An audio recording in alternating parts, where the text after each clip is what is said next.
Sport in Wales podcast, powered by Sinclair Group, your go-to for Welsh sports news and views. Welcome back to another episode of the Sport in Wales podcast, and with me today are two people who've had very different experiences, I'm guessing, in the last couple of weeks. Glen Williams from Cardiff, correspondent at Wales Online, and Alex Whilding of The Leader and a Wrexham fan. So guys, how are you? Thanks for joining us. Yeah, good, thanks. Yeah, good, thank you. Alex, I can imagine that you're doing a little bit better than Glenn, obviously, with what's gone on. How's the last couple of days, obviously, since you guys, Wrexham have obviously got promotion?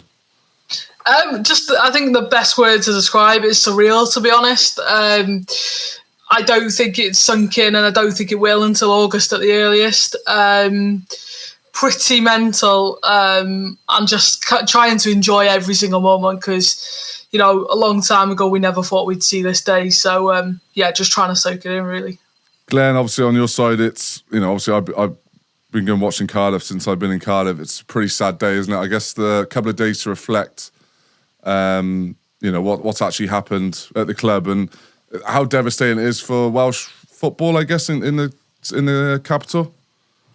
Yeah, definitely. You know, it's very sad, but almost like an inevitable feeling. Something that's probably been creeping up on the club for years now, and just the anger and the fury that's come out in the last few days been evident for all to see. I mean, just the sad, slow demise as well. You know, it's like death by 1,000 cuts almost, which makes it worse and more of a sort of sad realization of where this train has headed for quite some time.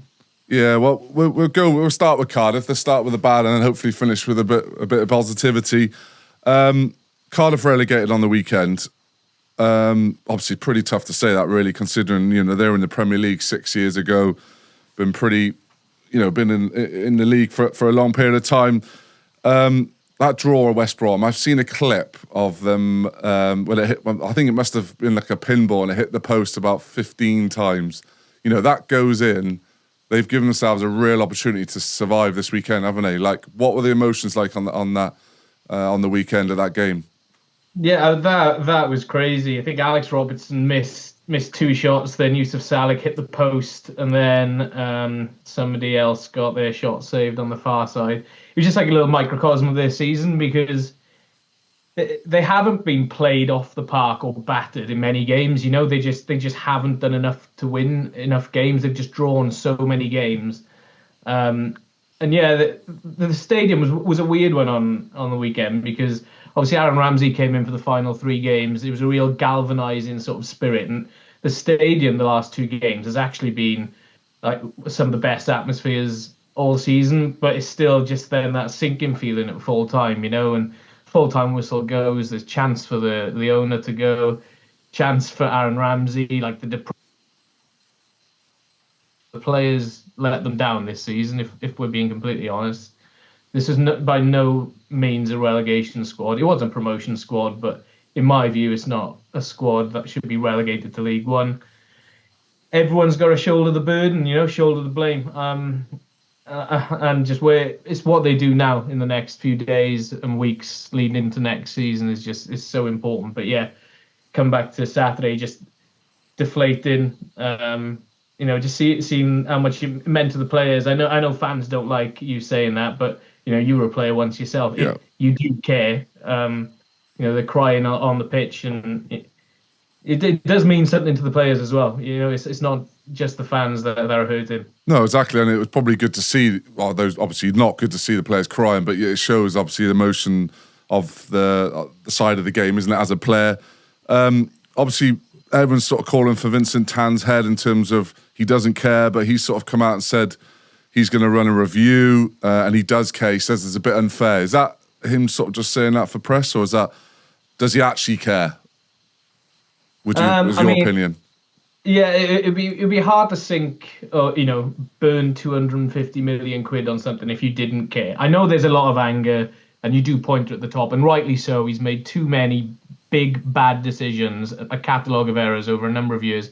He refuses to accept help, which I think is what a lot of fans are angry about. Doesn't accept any more footballing acumen on the board, anything like that. Right. Okay. But he must care, because why would he keep writing checks year after year Yeah. after year after year? You know, and I know fans who hate him don't like hearing that. There are some sort of level-headed fans I speak to as well who do appreciate just how much money he puts in, and there are a lot of examples of bad owners who don't put money in and they cut costs at every turn.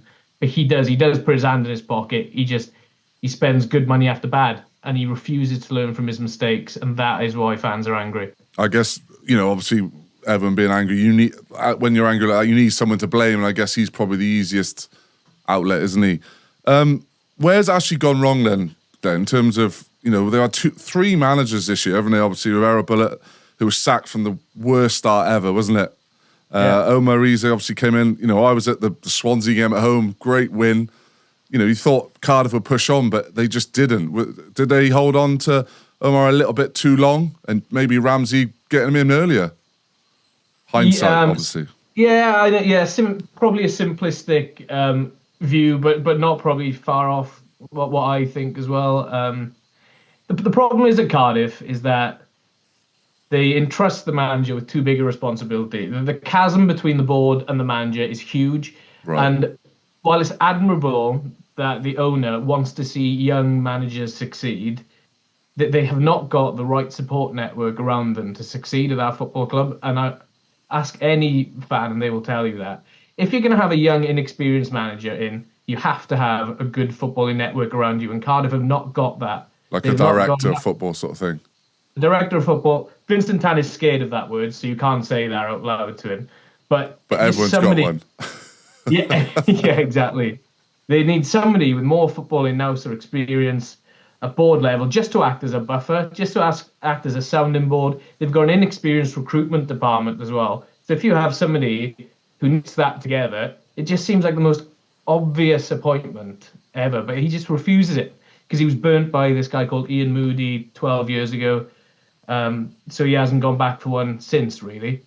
That I think is the biggest mistake. So he's thrown rookie manager after rookie manager after rookie manager, and they can't handle it because it's an impossible club to handle, even with the best support network around you. And the club is just the structure that he alluded to in his statement yesterday. That structure needs to start at board level and stop just putting managers on the chopping block every 6 months, because there's 8 managers in 4 years. I think 15 managers in 15 years. That's not sustainable. You can't just keep sacking the same person over and over and over again. It's like Watford. Drastic change. Yeah, exactly. Yeah, it is. It's a worse version of Watford.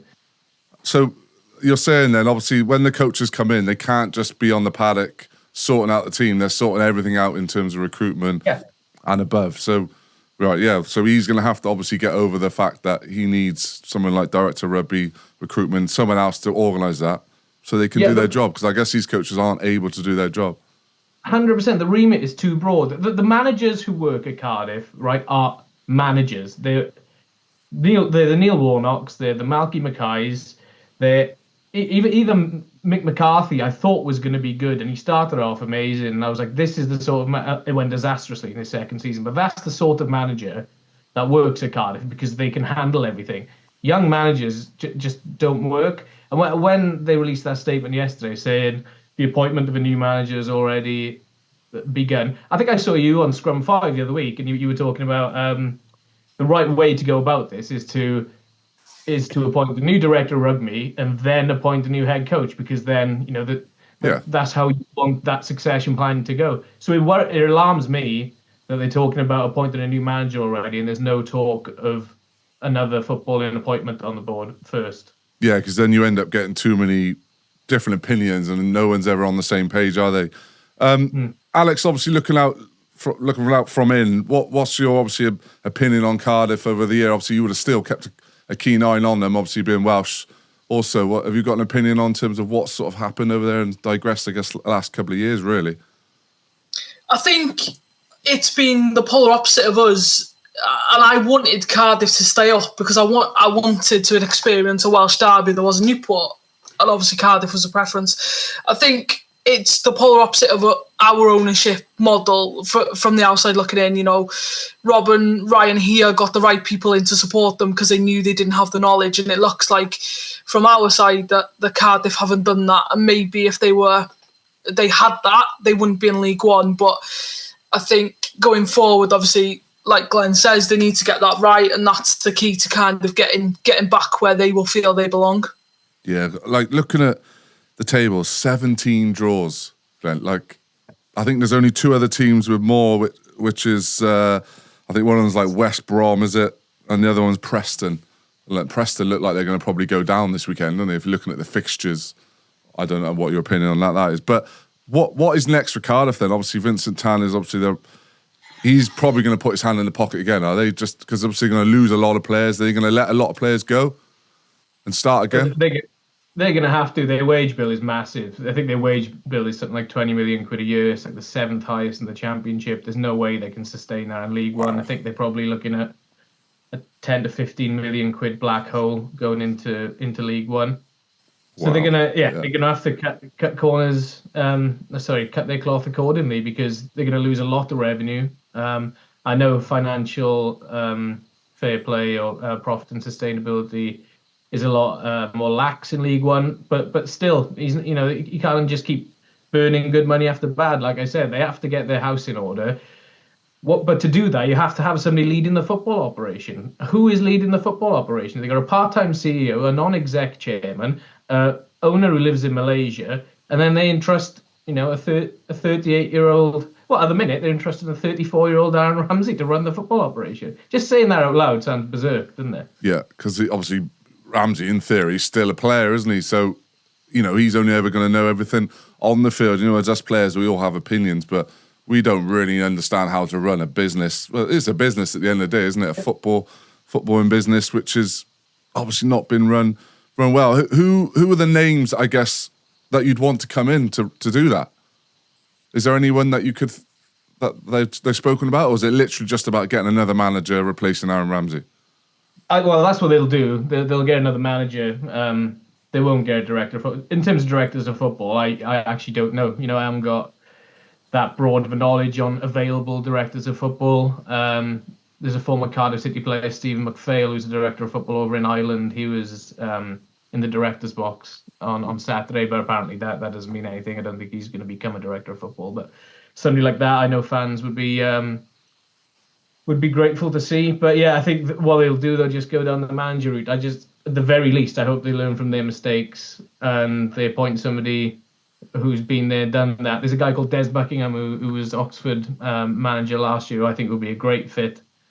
He got sacked by Oxford this year, but he took them up, and I think he would be great. Nathan Jones is at Charlton. I know he signed a long contract there, but he's a run the boy. He's a massive Cardiff fan. He was on the turnstiles when he was a kid. They're going well, Charlton as well, aren't they? In terms of the I know he's had some failures, Southampton and Stoke, but I think if anyone with a big personality like his can come in and succeed, it'll be somebody like him, because you need a big personality to succeed at this club, I would suggest. Yeah, Alex, obviously with Wrexham, it's literally polar opposites, isn't it, in terms of where Wrexham were like this, 5 years ago, you'd say, probably more? Like, what have they done to get to where they are now then, differently? What would Cardiff need to take probably a little bit of advice from, I guess, really?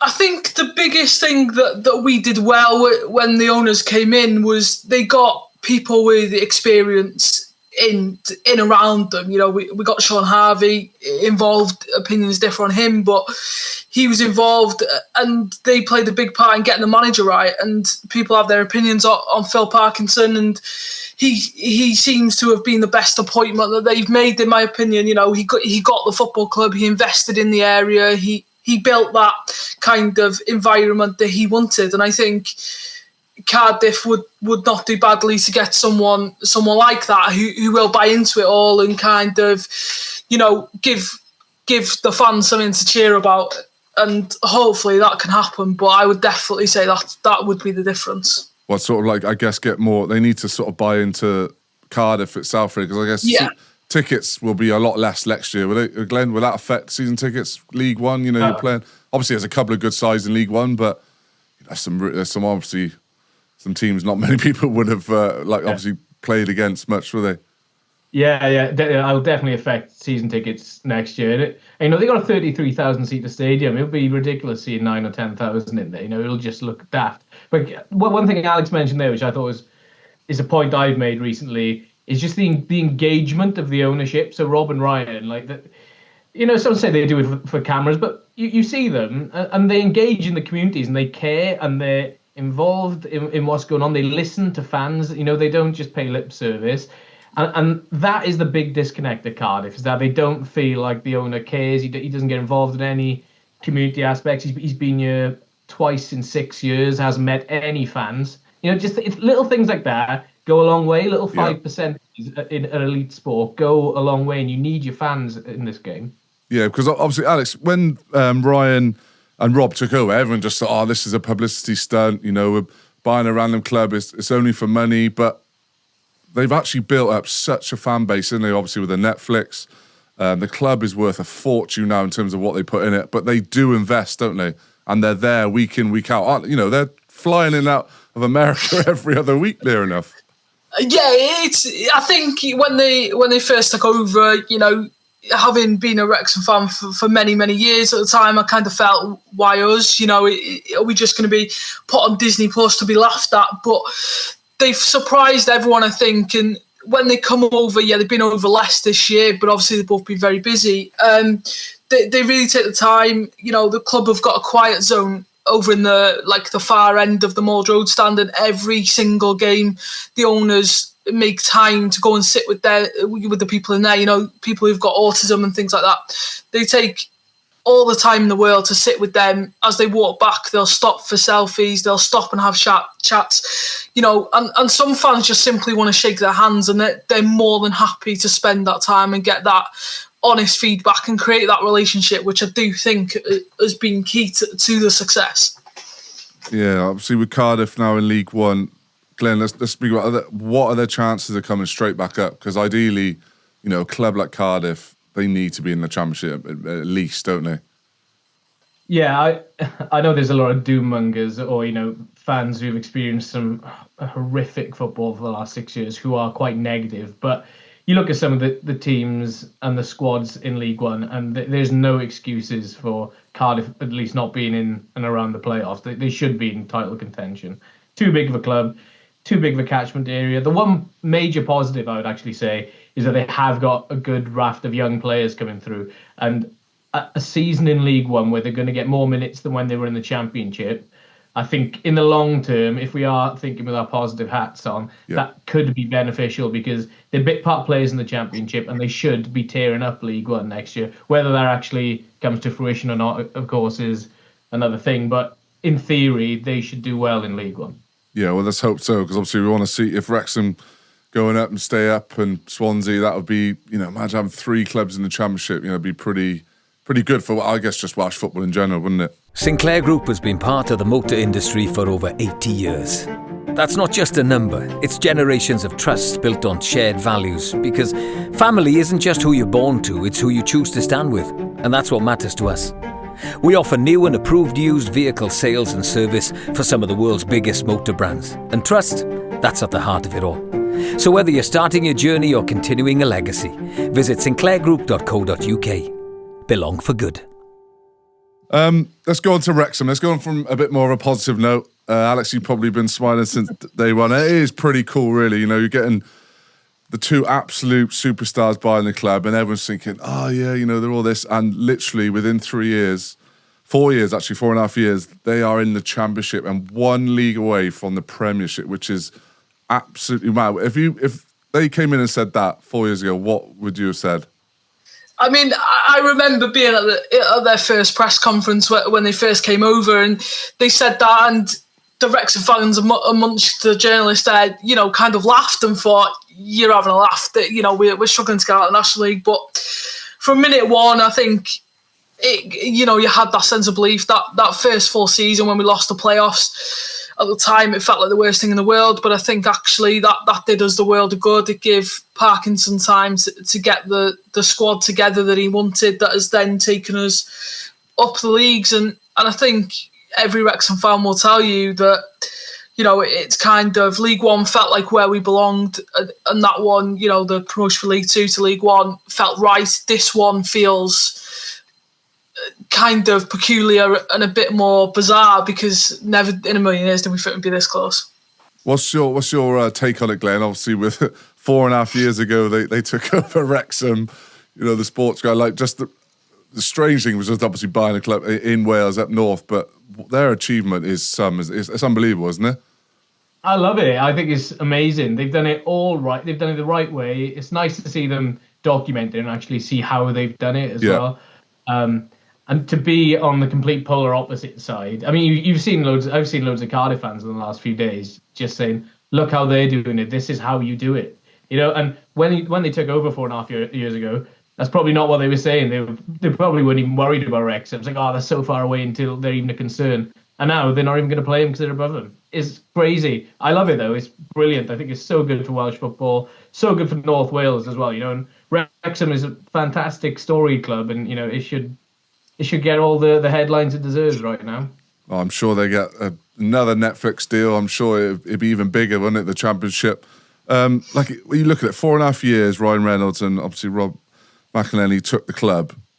Like, was their aim? Did they say early on that their aim was to go to the Premier League, or was that just a bit of a flippant say? Oh yeah, we'd love to go to the Premier League, like typical American style. Go for the biggest, isn't it? They said it straight away off the bat. They in their kind of early days that's what they said, and I think everyone kind of felt they're just being Americans. They're being ambitious, etc. But it soon became an ongoing thing, and they were asked on the weekend about it, and they both said that was still the aim. And when Rob was kind of asked by the media team on the pitch, he said they're not done yet. So it's not a pipeline dream anymore. I mean, personally, I can't see it obviously happening next season, but I think it's definitely in the near future and a lot closer than what a lot of people thought. So looking at that squad, though, they are going to have to invest, aren't they? If they want to stay in that league, I'd say that whole team will probably change quite a few.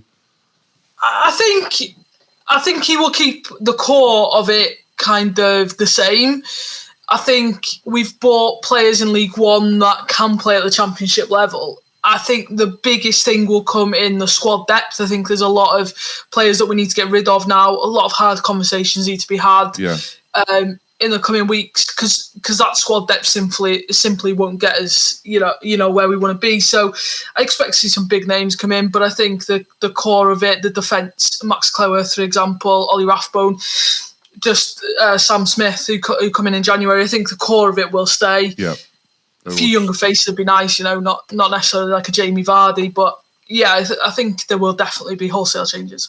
I'd say a lot of them probably go to Cardiff now, will they, Glenn? Keep them, get them back up the champ, maybe.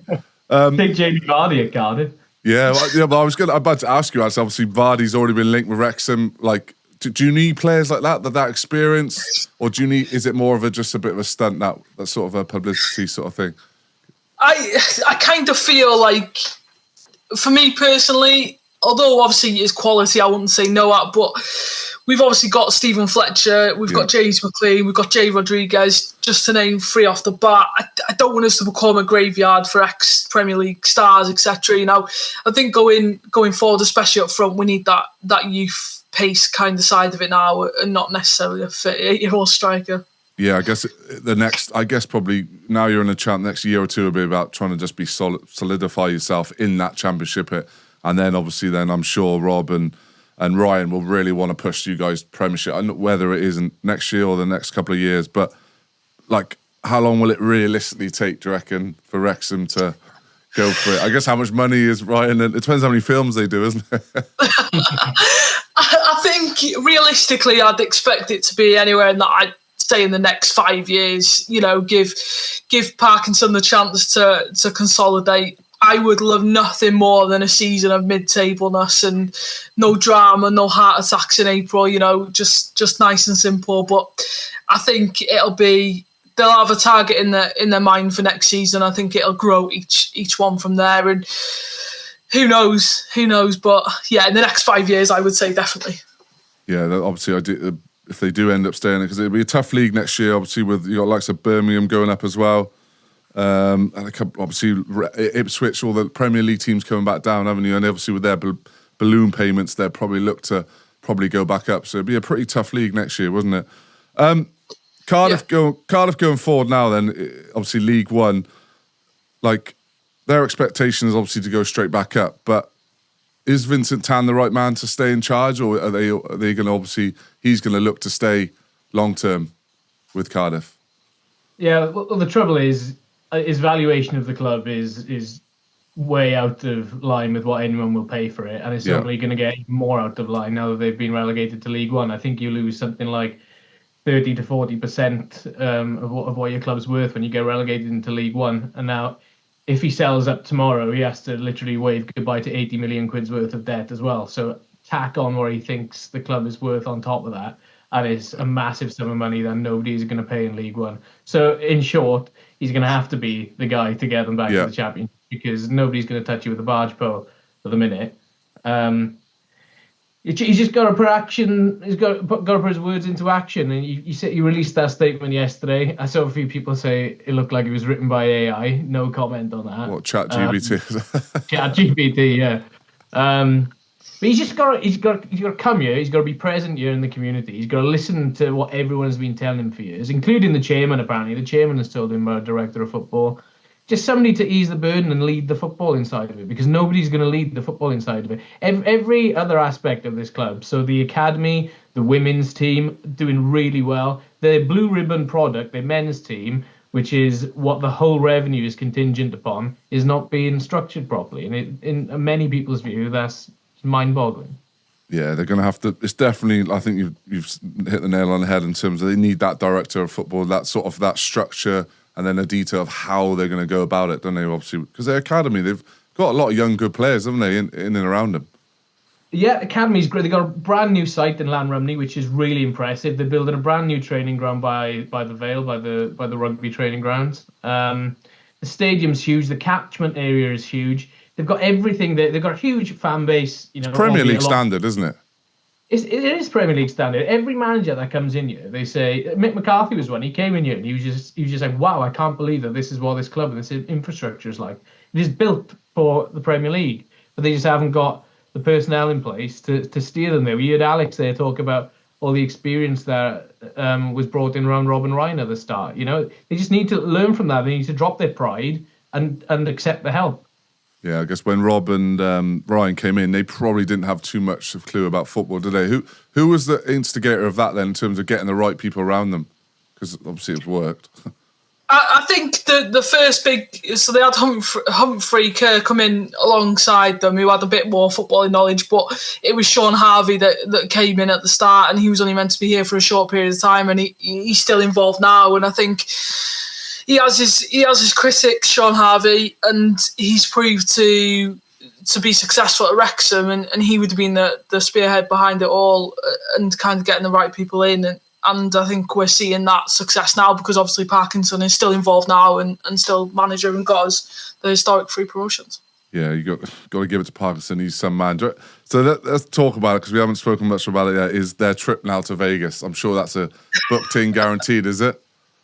Yeah, apparently they fly out next week, so I'm sure they're looking forward to that. I mean, the scenes of them on the weekend, I dread to think that what is about to hit Las Vegas, especially with George Dobson. But yeah, I think they enjoy it. You know, they've got to look forward to it. They were singing "Viva Las Vegas" in the change room on Saturday, and they deserve it. You know, they need to celebrate such a historic achievement. And I can't believe they tell everyone in Wrexham when they're going to Vegas. I can imagine everyone in Wrexham saving up all year. Right, we're going to go when the team get promoted. Like, it's going to be ramp. It's just be the whole of Wrexham in the MGM Grand down the strip somewhere, won't it?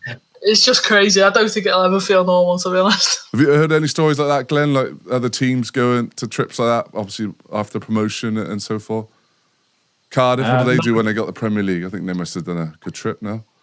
Well, unfortunately, I've covered the club for 6 seasons and I've not experienced any promotions, only relegation. It's been managed decline under my reporting, unfortunately. Well, hopefully that'll change in League One. Maybe they can go down, I don't know, Cornwall when they get promoted from League One Yeah, to Bognor Regis next summer.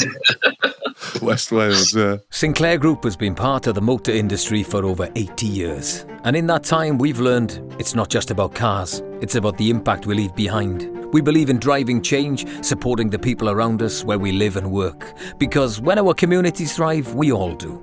We offer new and approved used vehicle sales and service for some of the world's biggest motor brands. But what drives us goes far beyond the road. So whether you're starting your journey or continuing your legacy, visit sinclairgroup.co.uk. Belong for good. Let's chat a little bit around, obviously, the other Welsh team, Swansea, Newport County this season. Just a couple of mid-table finishes, but a lot of, obviously, managerial changes. Swans actually pulled out a relegation battle because I went and watched the 3-0 smashing that Cardiff gave them, and they were struggling then, weren't they? They were really in decline. And obviously, Alan Sheehan's come in. He's been pretty good, hasn't he? Yeah, I actually think Swansea have done really well. I think with their squad, if you listen to their fans, I think they were worried about their squad at the start of the season. Luke Williams obviously got him off to a decent start, and then flirted with that West Brom job around January, and it just all kind of derailed from there, which is a bit sad, really, because looked like he was onto something. I thought at Swansea, and he spoke really well whenever you heard him speak. The derby, though, the South Wales derby, is an absolute killer for any manager. There's something crazy, like Errol Bullett's the only person to survive a South Wales derby, or is it he was in charge of 2 South Wales derbies consecutively for the first time in like 6 years or something, just because if you lose one, you're gone, essentially. It means that much to fans. Yeah, Alan Sheehan's taken over. It looks like he's got the job now full time. Interesting to see how they go, because they've sort of done what Cardiff did with Omar Rizza in giving the number 2 the job, but there's a bit more of a footballing structure around the manager at Swansea, so it tends to work a bit better. But yeah, it'd be interesting to see how they go next season, but I think they do need to bolster in the summer as well. Well, look at the league. They're actually only 6 points off playoff. So when you look at that, just after Christmas, there's no way you would have thought they'd be in that situation, would it? No, they've done a really good job. I think they play. Swansea are the prime example of a team that play to more than the sum of their parts, and Cardiff are the prime example of a team that plays below the sum of its parts. I think is the simplest way of summing it up. Yeah, fair enough. Alex, you got any opinion on Swansea this year in terms of what I guess they expect to be in that playoff if they can bolster up next year? Yeah, I think they'll definitely finish the higher out of the 2. And I mean, from our perspective, obviously we had dealings with Luke Williams in League 2 and in the National League, obviously with Notts. And I think he's a really good manager, and he invests in the youth players, and he has a good eye for talent. So it was a shame for him when he left, but I think it's probably been a blessing in disguise for them, and they built on it. And yeah, hopefully we have some success against them next year, but I'm not too confident. Yeah, I'm just going to say that'd be a good derby, that, wouldn't it, down in Swansea.com. I think I'll probably try and get some tickets if I can to that game. Yeah, it'll be feisty, I think. Yeah, well, I think most Welsh derbies are, to be fair. Go on to Newport. Obviously, Nelson Jarman has left. Slightly disappointing campaign. The chairman, Hugh Jenkins, he's obviously still looking for a new manager. Like, what do you take on their season this year? Pretty disappointing, isn't it? It is. It's a strange one with Newport. I think it always seems a struggle for them year on year. I hate to say it because I love having 4 teams in the Football League, but I think unless something drastic changes in terms of investment, which Hugh Jenkins might do, to be fair, he's good at putting his hand in his pocket, but unless something changes, they're just circling the drain at the minute, and they need to have some real investment in their squad, I think. Yeah. I think that's right. I think there's a few teams in League 2 who are in a similar position to them, and I think if Barnet and whoever joins them comes up and strengthens, then that could be it for them next year. Yeah. Well, Alex, Glenn, thank you for joining the pod. Glenn, I know it's tough to talk about Cardiff getting relegated. I still can't believe it, to be honest. I did think Aaron would pull him out of the fire. And Alex, well done. Obviously, Wrexham, unbelievable. I'm looking forward to. I'm definitely going to have to make a trip up there and watch the game, especially in the Champ. So thanks for joining, and hopefully speak to you soon. Cheers, guys. Cheers, Alex. Thank you. Bye. Sport in Wales podcast, powered by Sinclair Group, your go-to for Welsh sports news and views. Sinclair Group has been part of the motor industry for over 80 years, and we've never stood still. Because for us, it's not just about where we've been, it's about where we're going. We believe in progress, embracing innovation, investing in technology, and moving towards a more sustainable future for everyone. We offer new and approved used vehicle sales and service for some of the world's most forward-thinking motor brands. But our drive is always to the future. So whether you're starting your journey or continuing your legacy, visit sinclairgroup.co.uk. Belong for good.